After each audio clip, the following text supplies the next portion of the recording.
دوستان همدل و همراه سلام، به کانال خودتون خوش اومدید.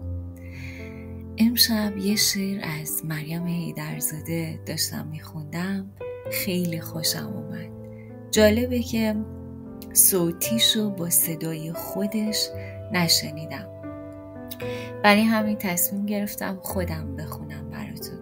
امیدوارم که خوشتون بیاد. اسم شعر هست زیر درخت آرزو. میخوام یه قصری بسازم پنجره هاش آبی باشه، من باشم و تو باشی و یک شب مهتابی باشه. میخوام یه کاری بکنم شاید بگی دوستم داری، میخوام یه حرفی بزنم که دیگه تنهام نذاری. میخوام برات از آسمون یاسای خوشبو بچینم، میخوام شبا عکس تو رو تو خواب گلها ببینم. میخوام که جادوت بکنم همیشه پیشم بمونی، از تو کتاب زندگیم یه حرف رنگی بخونی. امشب میخوام برای تو یه فال حافظ بگیرم، اگه که خوب در نیومد به احترامت بمیرم.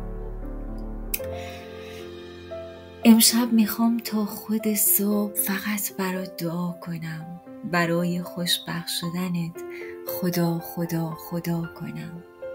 امشب میخوام رو آسمون عکس چشاتو بکشم، اگه نگاهم نکنی ناز نگاتو بکشم.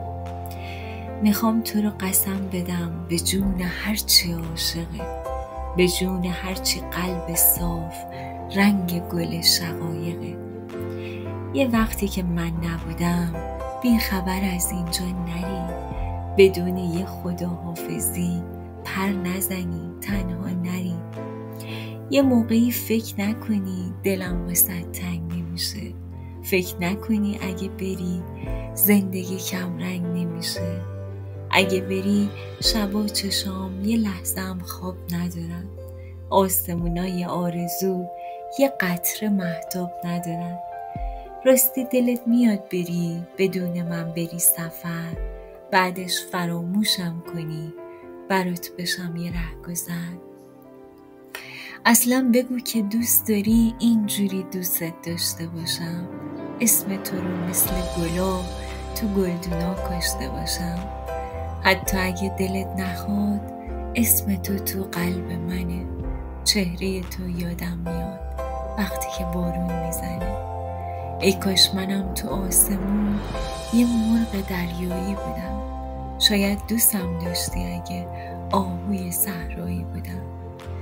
ای کاش بدونی چشماتو به 100 تا دنیا نمیدم، یه موج گیسوی تو رو به 100 تا دریا نمیدم. به آرزوهام میرسم اگه که تو پیشم باشی، اون وقت خوشبخت میشم مثل فرشته ها تو نقاشی. تا وقتی اینجا بمونی برون قشنگ گلم نمه، هوای رفتن که کنی مرگ گلای مریمه. نگام کن و برام بگو میری یا میمونی، بگو دوستم داری یا نه مرگ گلای شمدونی. نامه داره تموم میشه مثل تموم نامه ها، اما تو مثل آسمون عاشقی و بی انتها. ممنون که تا آخرش با من بودین.